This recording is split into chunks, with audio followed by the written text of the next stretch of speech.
Hey guys, it's Jill and welcome back to another episode of Cosmetics and Crimes, where we are going to talk about some true crime, some unsolved mysteries, some solved mysteries. We don't know where this one's going to go, but I hope that you guys enjoy Cosmetics and Crime today with me. We're going to go ahead and we're going to do my makeup. All of the makeup products that I use are going to be listed down below. And we are going to get right into this case. So twins Jeanette and Danette were born May 2nd, 1974 in Augusta, Georgia to Mary Louise Sturgis and John Millbrook. They had 8 brothers and sisters and they were fraternal twins. John was abusive to Louise, their mother, so she ended up leaving him when the twins were 2 years old. It was stated that she was afraid that he would end up doing something to his daughters, so she went ahead, like hurting his daughters. So she went ahead and she left him when the twins were 2. So the twins were described as being normal teenagers and they were known for being quiet and kind. Danette was the more outgoing of the twins and Jeanette was the one that was more passive and more quiet. So on March 18th, 1990, the family had gone to church and the pastor had given Louise some money so she could feed her children lunch that day. So the twins were given the money. They walked half a mile down the road to their local church's chicken and they walked back. It was half a mile from their house and they noticed and they told their mom on the way back to the house that they noticed a white van was following them. It wasn't said that, like, no one really said anything about this because the twins then kind of, they said this and then they were like, oh, it was a Sunday. They had just moved to the neighborhood, so their bus that took them to school was no longer able to take them to school because they were now out of the school district. So they were going to have to get up some money for public transportation so that they can get to school the next day or like the whole week. So Louise is like, okay, we'll go to your godfather Ted's house and go get some money from him. So around 3 p.m. the twins leave the house and they walk the 2 miles it takes to get to their godfather Ted's house. They go there, they stay for a little bit. He gives them $20, which is enough to it's enough for them to ride the bus to and from school throughout the week, but then they also have like a little extra. So they go to their cousin Juanita's house and they asked her, hey, do you want to come walk with us? And she asked her mom and her mom was like, no, it's too late. She'll see y'all tomorrow. So they then went to their older sister's house and was like, hey, can you walk with us back home? And she was like, sorry, y'all, like I just had a baby. I'm not going to be able to walk you guys. So they end up leaving the sister's house and they go to a place called the Pumpkin Shop. Now this was a very poor area of town is where they lived in. And this was, they didn't really have grocery stores. So this was the place that everyone pretty much went to get a lot of their groceries. So they frequented this place quite often. And the woman that was working that night was named Miss Gloria. So Miss Gloria rang them up. They got some chips and a drink and then they chatted for like a minute. And Miss Gloria said when the girls left, she saw them leave, looked like for just a moment, like looked to the side over this way, like looked around. And then when she looked to the front of where the girls out the door, they were nowhere to be found. So literally in that moment, she didn't see them this way, she didn't see them that way, she didn't see them this way. So they just like vanished. They disappeared. I do want to mention that I got most of my information from the documentary that Oxygen had done. So I will link it down below. I did watch it on YouTube because I wasn't able to pull it up with my subscription to my cable or whatever. So anyways, this is where I'm getting most of my information, but I also did a lot of research from other people that had, you know, looked into the case and stuff like that. So anyone that I have gotten information from, I will link their information down below. But in the documentary, they did state the sister, was it the documentary or was it with like the extras or something? I did a lot of research because there wasn't a whole lot of information on this case to go off of. So I can't remember if it was the extras or what it was, but the sister had stated that she didn't think anything about this at the time, but once the family kind of got together and started talking about that night and like who saw them, what happened, where did they go, when they noticed that the teens asked, or the teens, whatever you want to call them, the twins, they asked Juanita and then they also asked the sister, they were like, ooh, they may have been spooked. This white van that they talked about earlier may have been following them, because they said it was very out of character for the girls to ask anyone to walk them home. So I just wanted to note that. So I do want to note that at this time there was an alleged serial killer that was working in this area. His name is Joseph Patrick Robinson, and he was known to have killed 2 women, possibly 3, and he would abduct them at this pumpkin shop. So he would abduct women, he would get them at gunpoint at this pumpkin shop, and he would take them to this location where he would sexually assault them, and he would kill some of them, and then some of them would be let go. So this was happening at the time, allegedly. He was an alleged serial killer. It was also said that Joseph liked young black women with short hair, which fits the twins' description. But he was never called in as a suspect because he didn't get arrested for his crimes until 1993.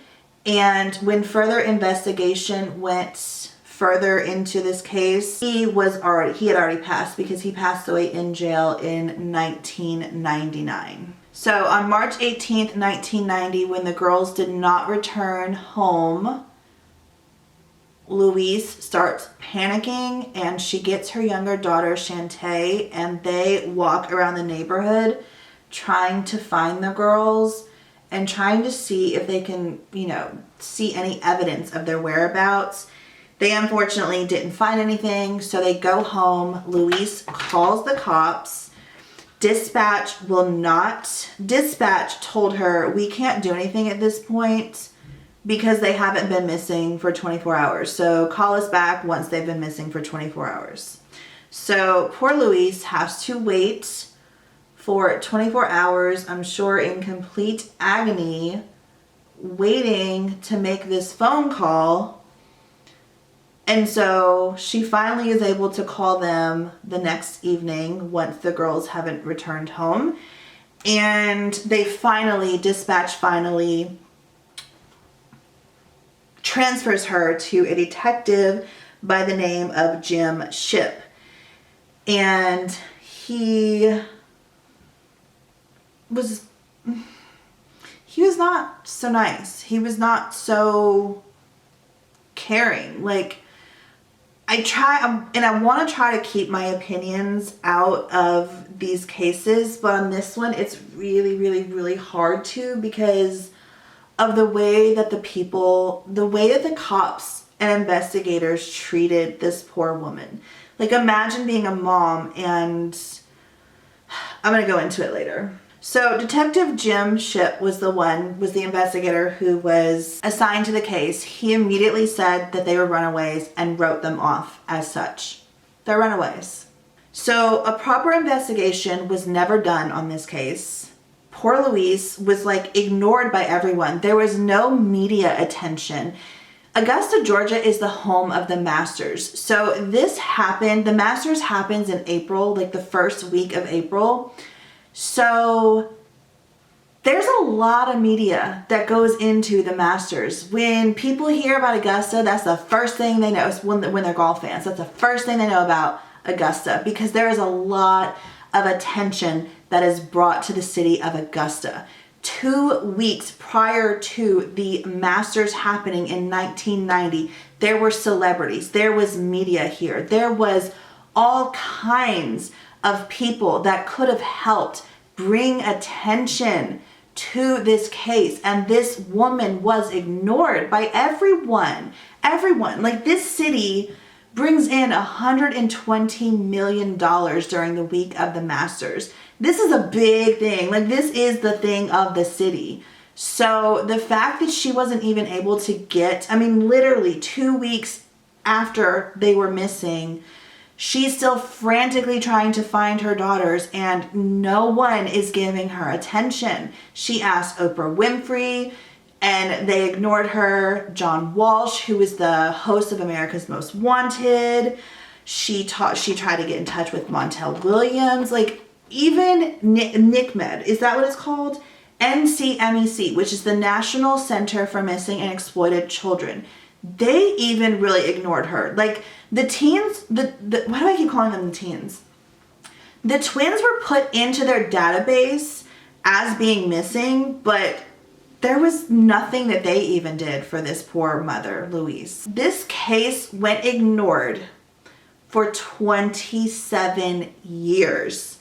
It wasn't until podcasters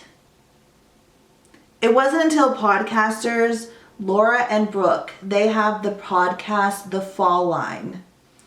It wasn't until they came out with their podcast that they finally brought some attention to this case. So Laura and Brooke in 2017 started doing more investigation into this case than the original investigators had ever done from the get-go, which they should have been the ones, because they could have came up with way more information in the first 48 hours of them going missing than these two girls should have been able to find 27 years later. But they found enough information to get former prosecutor Laura Coates and former homicide detective Paige Reynolds to look even further into this case, to get the ball rolling, to say, hey, what can we do? Where can we go? Who can we talk to? Where can we, because at this point, John Millbrook is in, he has dementia. He's in a nursing home. The godfather, Ted, he passed away at this point. So, we can't go back and question him at this point. Who else was there? The dad, he wasn't even investigated in 1990. And then in 2013, the case was reopened. John Millbrook wasn't even questioned in 1990. He did not want his girls even looked for.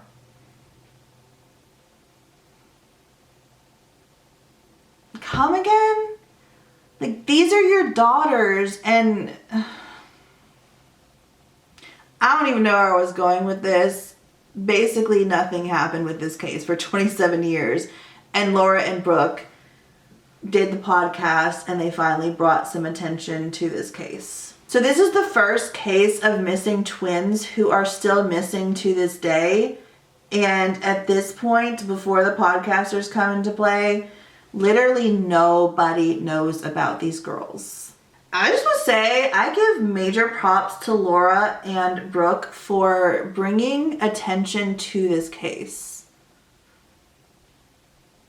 Like, it's really awesome what they did for the family. So I want to go back to 1993. Louise, the mother, receives a phone call from NCMEC saying, hey, we see in our database that your daughters have been found. And she's like, wait, what? My daughters have been found? Like, where are they? I don't know, ma'am. All we know is that we received a phone call stating from the sheriff's department, police department, that they had been found, so that we needed to go ahead and close the case on our end. They hadn't been found. So the former prosecutor, Laura Coates, was actually able to get an interview with Jim Shipp for the documentary, although he did not want to be on camera, and Oxygen was like, well, we're going to get or the producers, they're like, we're just gonna get a little bit. And you kind of just see her hands, and you really don't even hear much of it. But you do hear her coming back to Paige saying, this is what he said. He said that he knew of the family, And like the family was just not known to be like good people or whatever. They were into like the father, he was like, you know, a crackhead. He like had this house and he was like a drug, you know, he was like into the drug scene and all that stuff. And so because of that and the family and like what they were like, things that they were known for or whatever the case, he basically just was like, oh, they're runaways. And that was his reasoning for closing the case and saying that they were runaways. He also said, yes, I did call NCMEC because I hope I'm saying this right, but I don't want to say the National Children. I don't want to keep saying what it is every single time because that'll take up too much time. But yeah, he was like, I don't even know where I was going. Where was I going? I don't know where I was, but basically, so Laura asks Detective Shipp, why is it that you never contacted Louise? And he's like, what are you talking about? I talk to her every couple of weeks. And Laura was like, well, Louise says that you only contacted her twice. And do you know what he said? He said, I don't know how to explain it other than her IQ. So Laura was like, so you mean to tell me that you, in a span of a year, you have talked to the girl's mother 26 times, and this woman can't remember talking to you 26 times because of her IQ. And that's the reason why she doesn't remember speaking with you. Like, this just goes to show the character of this detective. He did not care. He did not do an investigation. He did not think about the well-being of these girls, the twins, Jeanette and Danette. Like, there's so many things I can say right now, but the only thing I'm going to say is that he should have done his job on this case. Point blank. He should have did it. And in this conversation with Laura, he did confirm that he called NCMEC and told them that the case had been closed because he had heard people say that they saw the twins, even though he himself personally never saw the twins. Okay, so let's go back to talking a little bit more about John Millbrook, the father. Like I said, he left, Louise had left him when the twins were 2 because he was abusive. He was known to be a very mean and cruel man, and he was also very much so a junkie. He was a crackhead. His house was like, they said that he rented out the house to these drug people and they paid him in crack. So they would come to the house to deal drugs and all that stuff, and he would be paid not in money but in crack. So he was very much so a junkie. He was very much so into drugs, and he also had a record. So in 1996 he was sentenced to 4 years in jail for hiding a body. He took the body to the city dump, and he was in a very close circle with 2 men, one by the name of Ernest Vaughns and another man, Reggie Cummings. So I'm not exactly sure if they both killed this man and then John was the one who disposed of the body. I'm assuming that's what it is because both of them are, to this day, still in jail, and I believe that they're both serving life sentences. So anyways, he was friends with these 2 men. Laura, the podcaster, was like, oh, maybe they know some information because these are the men that were in cahoots with John. They were very close. And on top of that, they're like the ones that are still alive. We can talk to them. They're in jail, so let's go ahead and write them a letter. So they're like, we don't have anything to lose. You know, the only thing that they can say is that they're not going to, the only thing that can happen is that the only bad thing that can happen is that they don't write back. So Ernest ends up writing Laura back, and he says, and I'm going to like read this because verbatim it says on the letter, what if I could tell you where you could find those girls. So as soon as Laura gets this letter, she immediately hands it over to authorities because she's like, this is out of my hands, but I strongly urge and encourage you to go ahead and handle this because this is a very good lead right here that we have. So again, nothing happens. And for 2 years, again, this case is just sat on, and it's not until Laura and Paige come into the picture to start digging even more, where they're like, we're going to call Ernest ourselves. No, they sent him a letter. They're like, we're going to go ahead and send Ernest a letter and see if he responds to us. And he does. He says, yes, I will give you, like, yes, I will have a phone call with you guys. Yes, I will tell you what happened. This is where it gets real juicy, and like where it gets like, Laura and Paige go to Ernest Vaughn's daughter, and she's in the house. I don't know if it's like his house. It's where she's living or whatever. So they go to the house and they talk to her, and they're like, what do you know? Like, you know, do you think that he knew what happened to the twins? Did he ever say anything to you? What can you tell us? And she's like real hesitant, because she's like, well, this is my dad. Like, I don't know. He said he's going to tell you. This isn't what she was saying. I feel like this is what she was thinking. You know, like, this is a hard situation for her to be in, you know? It's like, I don't know what he's about to tell you. I know what he's told me, but I don't know if I want to tell you. I want to, you know, he needs to be the one to tell you. So Laura and Paige are like, hey, we understand. This is a really hard situation for you to be in. Take some time. So she goes outside. She takes some time. She comes back in and she's like, he told me he knew what happened that night. He saw what happened that night, and that the girls are not alive anymore. They ain't alive. Okay. I know that. And he can tell y'all exactly where they buried it. And he know who did it. You say he knows who did it? But he's able to also give us a location, you think? Huh? Okay. He didn't go further than that. Nope, I didn't ask him. After that, I just switched subjects. I ain't want to know no more after that. You believe him? Yeah. That was hard for you to say.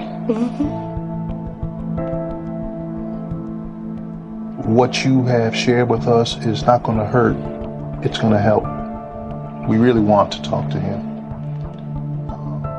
So we'll look to you, okay? For your help in putting us in contact. I still want to hear it from him. It should be from him. So they're like, oh my gosh, thank you for telling us. I know that was hard, da da da. So then Ernest is on the phone, and Ernest is very open with them, you know? Paige was like, hey, you know, what can you tell us, da da da. You know, did someone drive a white van? And he's like, oh yeah, Udo Boy drove a white van. So he also mentioned that Little Cheese, okay, so Little Cheese was Udo Boy's nephew. Little Cheese, from what Ernest said, is the one who sexually assaulted one of the twins. And when the other twin saw that this was happening, she was sticking up for her sister, and he ended up punching her. She ended up falling back. They said it's possible she hit a table, but they weren't really sure. She hit something. I don't know if it was the ground really hard or a table or whatever it was she hit, but basically she was like killed. There was like a pool of blood. So when this happened, Ernest remembers someone saying, everybody get out, everybody get out. And this was the last time that anyone had like seen the girls.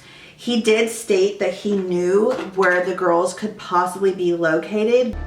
You know, he was a junkie, he was a crackhead. Are you talking about John? Yeah. So John Millbrook, you say he was a crackhead.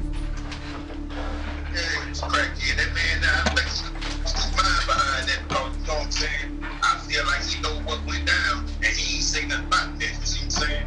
They used to give him the crack, man. They used to give him crack, you see him know about his house. Later on that night, let's just say one of the twins got drinking, got smoking weed, and some of them dudes tried to, so they started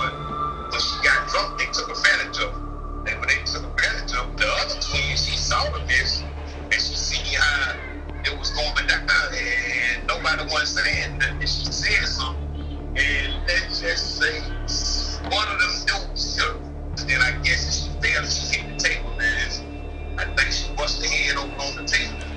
You saw the girl when she got hit and hit the table? Yeah. And her sister was there? Yeah. How many men were in the house? When that bitch started going down in the house, after them girls screamed, that's when they told everybody to leave. When things got quiet, they told everybody to leave and come back.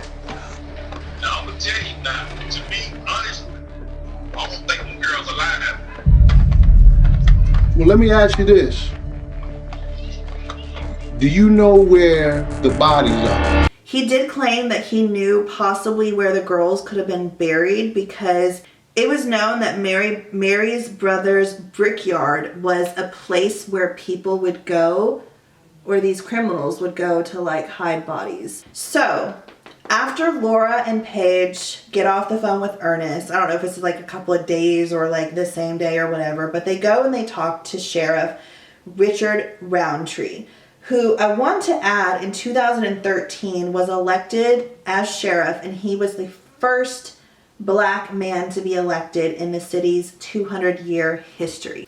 They go to him and they mention Oodle Boy and Lil Cheese, and he kind of smiles and he's like, yeah, I know of them. He had grown up in this area, and he also, from his work that he did out on the streets, he knew the name from police records, and he also just knew the names in general, I believe, from, being on the streets and being, having grown up in that area.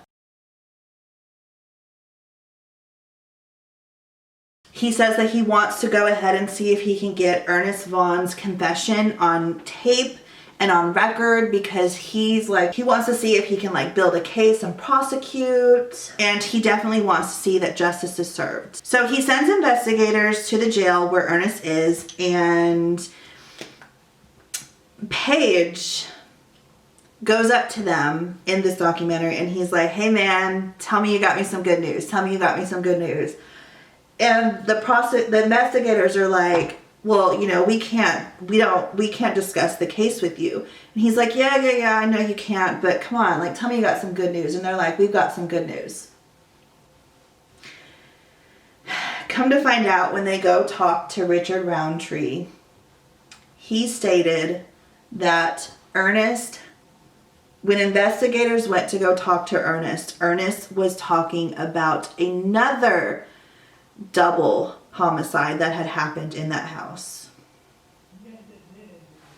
Okay, so Paige, who is Ernest's oldest daughter, told Shantae, who is the twins' younger sister, that Richmond County investigators told him to make the story up.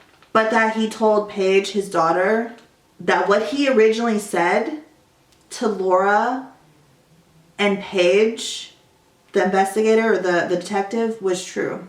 So Roundtree was asked by Laura, the former prosecutor, so you mean to tell me this house, the address, the area, that in Ernest's story is correct. The men that were involved, Little Cheese and Oodle Boy, that was all correct because they were there that night. This house was known to be a drug dealer house, so that information that Ernest gave you was correct. But as soon as you get to the part about Jeanette and Danette, the Millbrook twins, that's when it's all a fabrication. So producers start asking him questions.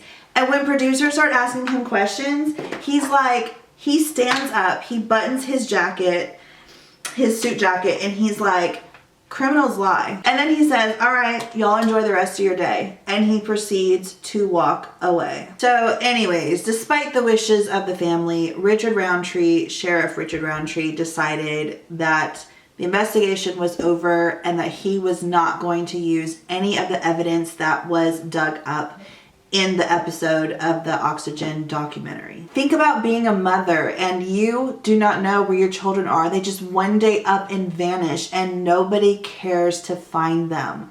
Put yourself in her shoes.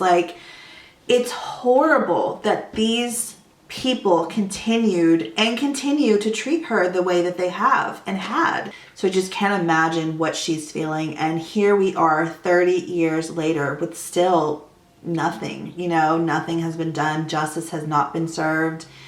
And I think it's really sad. So I hope that you guys enjoyed this video. Thank you for joining me for another episode of Cosmetics and Crime. I hope that you guys enjoyed.